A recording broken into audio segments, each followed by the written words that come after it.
Ethan never thought a simple night with friends would plant the first crack in his marriage. He'd been with Maya for 5 years, married for 3. She was bold, vibrant, always the center of attention, and he admired that at first. Over time, her loudness felt like distance, like she was performing for everyone but him. Still, they had a rhythm. He worked long hours from home in tech. She trained clients at the gym, came back tired, kissed him on the forehead, and crashed. Lately, even that routine was slipping. Their conversations had turned transactional.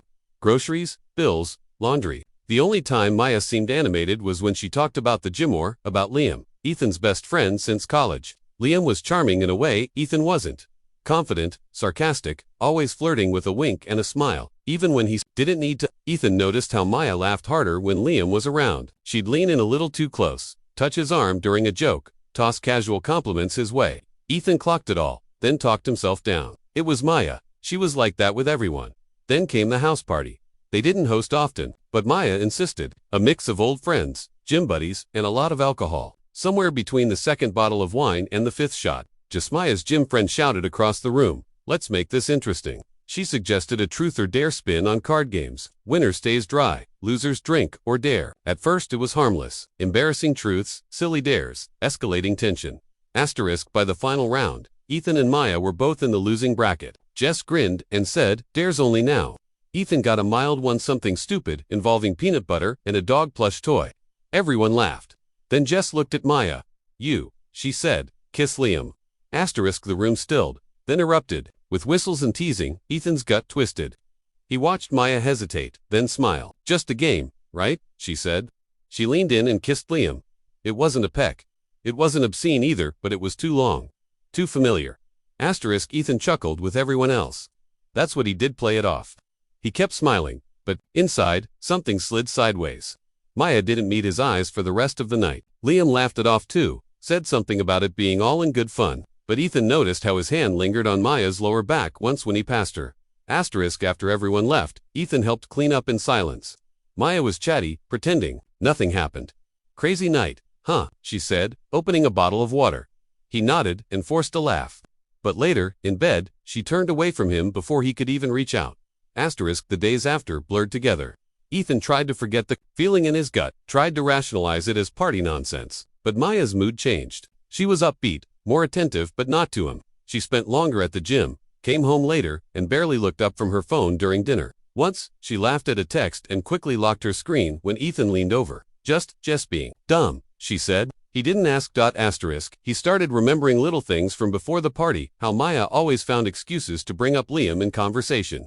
How she once joked that if Ethan didn't watch out, Liam might steal her. He remembered how she said it with a smirk but no punchline. One night, as she was getting ready for another late session at the gym, Ethan offered to drop her off. She declined, said she was meeting Jess for a quick coffee first. He offered to tag along. She frowned, then forced a smile. "It's just girl stuff," she said. "You'd be bored."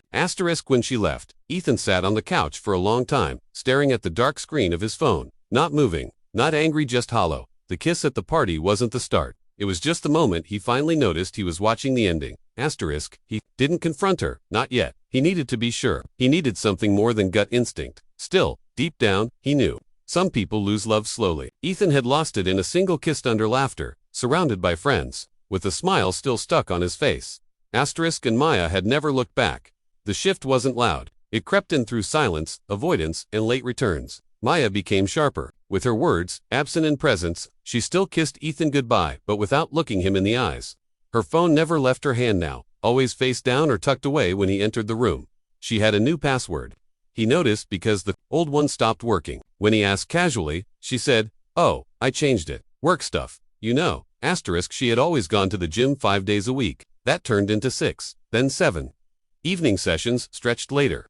She'd come back, flushed, tired, claiming post-smoothies or sauna sessions with Jess. But one night, her gym bag reeked faintly of cologne scent. Ethan didn't recognize. He didn't ask. He just logged the moment and tucked it away like all the others. Ethan started watching patterns. She laughed less with him, touched him even less. Yet she posted gym selfies with new captions, motivational, flirty. He noticed. Liam liking every single one. Sometimes the only male name on the list. It wasn't proof, it was suspicion. But suspicion was enough to keep him up at night. When she said she was going to a late-night group class. Ethan drove to the gym 20 minutes later. Her car wasn't in the lot. He waited, checked twice, still not there. He drove back slowly, scanning for her car in familiar places, but didn't find it. The next day, she spoke excitedly about how brutal the class was. Ethan didn't say a word. He knew she was lying. He remembered Liam once bragging about never changing his old email password. It came to him in a flash, something shared back in college. Ethan tried it, on a whim, and it worked. What he found wasn't explicit. Not all at once, but there were message threads, archived ones. Some with Maya. They weren't graphic, but they were personal. Inside jokes that Ethan had never heard before. Flirty lines, memes exchanged at odd hours. Then came one saved draft that hadn't been sent, written by Liam, but never delivered. She's worth the risk. I just need to know she feels the same. Ethan closed the tab and sat motionless for what felt like hours. He didn't cry, he didn't scream. He felt betrayed, but more than that, he felt stupid. He had been right. His instincts hadn't failed him. They had been shouting, and he'd just silenced them for comfort. He installed tracking software on their shared iCloud account, not to be a villain, but to be sure. That same week, Maya took another extra class one evening. Ethan refreshed the synced location feed. Her phone was in a residential area, Liam's apartment complex. He didn't drive there this time. He didn't need to. The feed updated every few minutes. She stayed there for 2 hours, then drove home. When she walked through the door, she kissed him on the cheek, said, "Sorry, it went long," and started heating leftovers. Ethan nodded, stirred his coffee, and asked her about her class. She recited a fabricated story about circuits and reps. He let her finish every word. The next day, she left her iPad on the table. Notifications were linked. A preview popped up. Message from Liam. "Can't stop thinking about last night." She walked in just as he flipped the screen. She didn't notice. Or pretended not to. Ethan didn't sleep that night. He stared at the ceiling, calculating the weight of truth. He could confront her, explode, or he could observe a little longer, watch her version of the truth unravel on its own. The final confirmation came through a social media post. A blurry shot, uploaded and deleted by one of Liam's friends, showed a party at Liam's place. In the corner, Ethan recognized Maya's dress. The same one she'd worn the night she claimed she was just grabbing drinks with Jess. He had enough now. Proof from all directions. Her phone logs, message drafts, GPS locations, social posts, and the scent of someone else on her skin. Still, Ethan didn't scream. He didn't demand. He felt no need for a theatrical moment. The betrayal wasn't loud, so neither would be his reaction. He saved everything. Screenshotted, documented, archived. Not for revenge, just for clarity. Maya had made a choice, and Liam had made his. Ethan only needed to decide how to respond. And when he backed up the files into a private folder, logged out of everything, and prepared for the moment that would inevitably come. Not out of anger, not to hurt, but because even the quietest endings deserve the dignity of being heard. Ethan waited until a Tuesday, no significance, just a quiet day, with no distractions. He called Maya into the kitchen, set his phone on the table, and opened the folder. One by one, he slid the screenshots forward, texts, timestamps, location, pings. Her face didn't change, not immediately. She blinked slowly, swallowed hard, and whispered, "How long have you known?" He didn't answer. She didn't deserve that comfort. At first, she denied it, said it was harmless flirting, that he was overreacting. Then, realizing the evidence was undeniable, she shifted tactics. "It didn't mean anything. We were just ... confused." Ethan let her words fall flat. Her eyes darted between the screenshots like she could find one that changed the narrative. She couldn't. After a long pause, she confessed. Said it started emotionally. Said Liam made her feel seen. That their connection just happened. She admitted the kiss during the party wasn't a dare, it was planned. Jess was in on it. A setup, a test. They wanted to see how far it could go. Maya smiled during that kiss because she already knew where it was headed. Ethan stood there, absorbing every syllable like a slow punch to the chest. She talked about attention, about passion, about how Liam made her feel alive. Again, words Ethan had once used to describe what he thought they had. He asked her why she didn't tell him things were broken. She said, "Because you wouldn't have understood." He didn't yell. He didn't argue. He told her she had until the weekend to pack her things or he'd be the one leaving. Her tears came only when she realized he meant it. She tried apologies, begged for therapy, asked for a second chance. But Ethan saw no value in salvaging something that had been abandoned long before the betrayal was exposed. He texted Liam one line, "You can keep her. Both of you deserve each other." Then blocked him. Over the next week, Ethan moved his things out. Friends found out. Some sided with Maya. Some went silent. Most were shocked, but only at how composed Ethan remained. He didn't explain. He didn't post online, he let the facts speak. Quietly, precisely. Truth needs no decoration. Asterisk, Liam sent a long email. Claimed he never meant to hurt him. Said it just happened. That phrase again. Ethan didn't reply. He archived the message and moved on. Jess tried to reach out once. He blocked her. 2. No interest in any person who encouraged betrayal and labeled it a game. Asterisk, the divorce was swift. Maya didn't contest much. Ethan let her keep the apartment. He didn't want the memories. Every room echoed with deception now. He rented a quiet space on the edge of the city and started over. Work became his therapy. And actual therapy helped more than he'd expected. Asterisk, weeks turned into months. The pain dulled. What once consumed every breath became background noise. Some nights were harder than others. Triggers came in strange forms, someone's laugh, a whiff of familiar perfume, an old Spotify playlist. But healing came in moments. 2 uncluttered mornings, honest conversations with strangers, the absence of walking on eggshells. Asterisk, he learned things. That ignoring red flags doesn't protect love. That loyalty is meaningless when one partner plays alone. That silence from your gut is not Pisceate suppression. He learned that betrayal doesn't always arrive with shouting and slammed doors. Sometimes, it walks in smiling, laughing, daring you to look closer. Asterisk, Maya messaged him once, months later, a long paragraph. No excuses, just regret. She said Liam wasn't who she thought he was. That it fizzled quickly. That she missed how safe Ethan made her feel. He read it, then deleted it. Some things don't deserve replies. Asterisk, people often asked him if he ever got closure. He'd smile faintly and say, closure is overrated. Peace is better, because closure implies something was completed.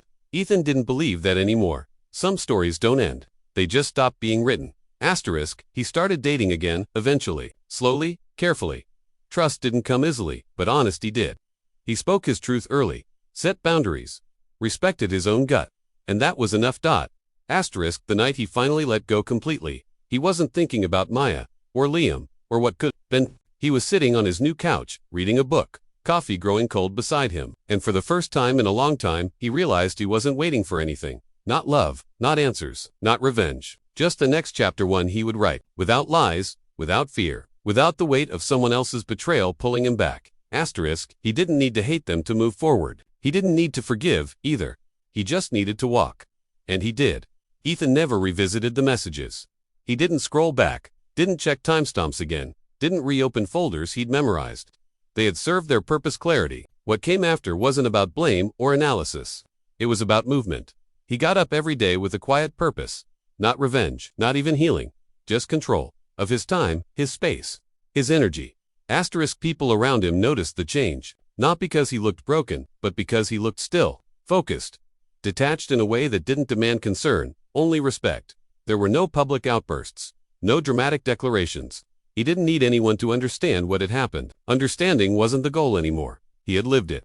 That was enough. Asterisk, he sold the furniture Maya picked out, gave away the matching set of mugs, threw out the throw pillows that reminded him of movie nights filled with pretense. He didn't want pieces of a shared life. He wanted blank space. His new apartment was minimal. One couch, one desk, one bed. No shared anything. No traces of anyone but him. Asterisk, at work, he stayed longer. Not because he needed to, but because the silence of code was predictable. Machines didn't lie. They either worked or they didn't. His team noticed his productivity spike. He became the guy who always delivered. Not distracted, not drained, just reliable. Asterisk, the hardest part wasn't the betrayal. It was the fake version of himself he had to be while it was happening. The forced smiles, the questions he never asked, the pretending. That version of him died quietly. He buried it without ceremony. From then on, he promised himself no more second-guessing his gut. If something felt wrong, it was. Period. Asterisk. He thought about Maya less than he expected. She faded not like a flame, but like smoke, present, then gone. What stayed behind wasn't love or hate. It was data. A collection of facts. She lied. She cheated. She manipulated. She got caught. She tried to spin it. She failed. That's all. Asterisk, Liam became irrelevant. Faster. Ethan didn't miss the friendship. Real friends don't circle your marriage like sharks waiting for the right moment. Liam was a mirror reflecting back everything Ethan used to ignore. Charm without loyalty. Presence without integrity. His apology was never going to matter, because it wasn't about hurting Ethan, it was about getting caught. That's the difference, and Ethan saw it clearly now. Asterisk, he built new routines. Morning walks, without music. Just the city breathing. Cold showers, simple meals. A journal with no filters. He wrote truths in it that no one would ever read. Not because he needed to unload, but because he owed himself honesty. That was the real shift. He stopped lying to himself. Asterisk some friends drifted. They didn't know what to say. Others stuck around awkwardly, offering cliches that didn't land. But a few people quiet, observant, real showed up in subtle ways. A coffee left at his desk. A message checking in without asking for the full story. He learned to value presence over words. Asterisk he didn't tell everyone what happened. It wasn't a secret. He just didn't owe explanations. If someone asked why he wasn't with Maya anymore, he said, it ended. If they pressed, he said, it wasn't what it looked like. And that was true. Asterisk on the day his divorce papers finalized, he didn't celebrate. He just sat with the stillness, signed, filed, moved on. No emotional weight. No lingering questions. Closure, if it existed, didn't come in a moment. It came in layers. And he was done peeling. Asterisk eventually, someone new came into his life. Not sudden, not intense, just consistent, kind, patient. Someone who didn't push past his boundaries, or mistake silence for weakness. He didn't rush it. He let things unfold at their own pace. He wasn't afraid of love, he was just no longer willing to abandon himself for it. Asterisk looking back. He didn't wish it hadn't happened. Pain clarified things that comfort never could. The loss stripped away illusions. It sharpened him, not into someone bitter, but into someone awake. He didn't mourn the relationship. He mourned the time he spent lying to himself, pretending loyalty alone could keep a home intact. Asterisk he knew people expected bitterness in stories like his, rage, vengeance, but Ethan chose something else, distance, silence, not as punishment, but as freedom, because not everything deserves a reaction. Not every betrayal needs a response. Asterisk sometimes. The most powerful thing you can do after being broken is rebuild in a way that doesn't include those who caused the damage. And that's exactly what he did, piece by piece, choice by choice, quietly, completely.